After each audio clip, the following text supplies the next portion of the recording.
Rob, Derby Day, Bristol, top of the table. It's got all the ingredients for a cracker.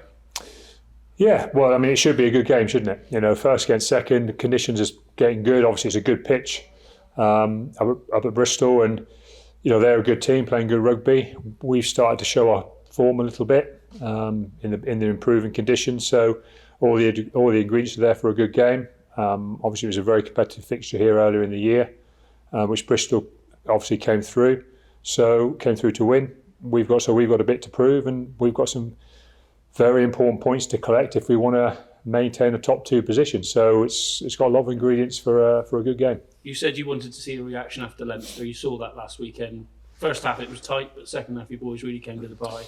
Yeah, I mean there's a reality to every game of rugby. You know, when both teams have full energy at the start of a game, everything to fight for. I mean there is a reality. You know, we've become used to it this season that we haven't seen any team kind of not absolutely fly at us, particularly early in the game. You know, that's what we've grown to expect, and so the majority of first halves, even in most of the games we've won, have been really close and really tight. We've often been behind at half time. We obviously don't want to be. You know, it's something we keep working at to strive to be better and more accurate in that initial period. But again, we showed over the 80 minutes that we can create difficulties for opposition, and we grew through the game. And I thought we grew individually and collectively, and it just bodes well for where we can go over the rest of the season. You talk about how tight the league is, how important is this weekend. It's not necessarily the be all and end all of it, but it is an important game nonetheless. Yeah, I mean it's interesting, isn't it? Because I don't want to. It's in league position terms, and it's less important for Bristol than it is for us. They've earned a decent lead in the league at this stage through the results they've earned. We haven't done that. We haven't given ourselves any leeway at this stage. We've got to keep winning if we want to keep the teams below us away from us. There are still other fixtures left, but you know, a few points from this fixture is at this stage more important for us than it is for Bristol, because you know we've got more teams hanging around us than they have. What about that game earlier in the season? What lessons have you learnt from it? Are they a different side to Bristol from say 12 months ago?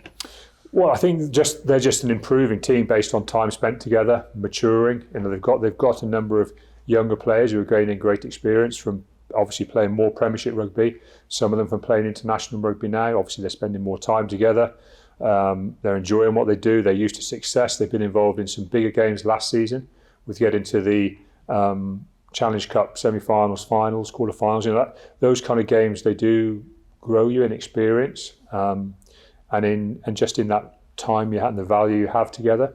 So they'll have learned from those things, and they've enjoyed them. All of those things are really important in a team's development. We've gone through those processes ourselves, and we know how important they've been for us. So as I said, all the ingredients are there for it to be a really good game, and we fully understand we've got to turn up there, you know, emotionally and physically ready for a very important game. You had lots of positives from last weekend. Thomas Francis, first ever try for the club. Jack Noel back. Ollie Devoto playing out his skin. A lot of Stuart Hogg bouncing back from an earlier era to produce an unbelievable performance. Yeah, lots of positives. It was an important game for us in a lot of ways. I actually still think the most important thing to come out of that game was that we were prepared to fight for our Premiership title, and that's all I can really ask of the lads, is just to train and play in the way that shows you that this is very important to you. You know, that if we want to be seen as a club that's has some continuity and some success over a number of years, you can't just kind of decide to crumble because you're not in the Heineken Cup anymore. You have to go, right, well, we got to a quarter final there. And it's still only the third time we've done that. What we have to do now is show that, right, we're disappointed we've been knocked out quarter final stage, but we've got to look forward to some more big games now. We've got to earn those. We've got to make them happen. We've got to show that we want to play in those games. And also we need to remember that the Heineken Cup, although it's gone for now, we're back in it in just a few months' time. You know, it's not something that's just gone now and then that's it, you've lost it forever and it's completely out of your reach.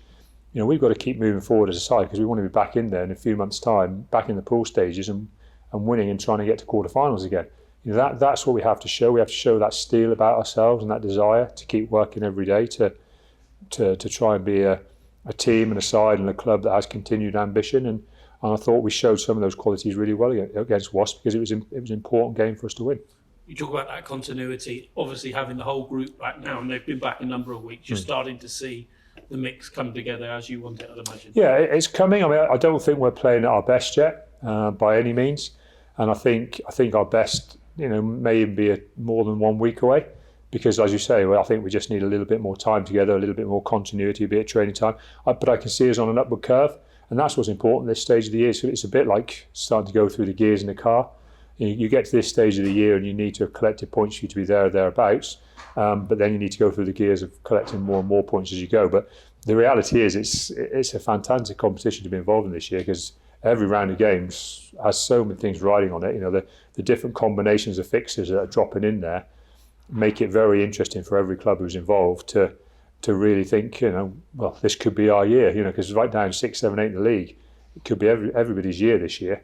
It's going to be really exciting especially those last 3 rounds.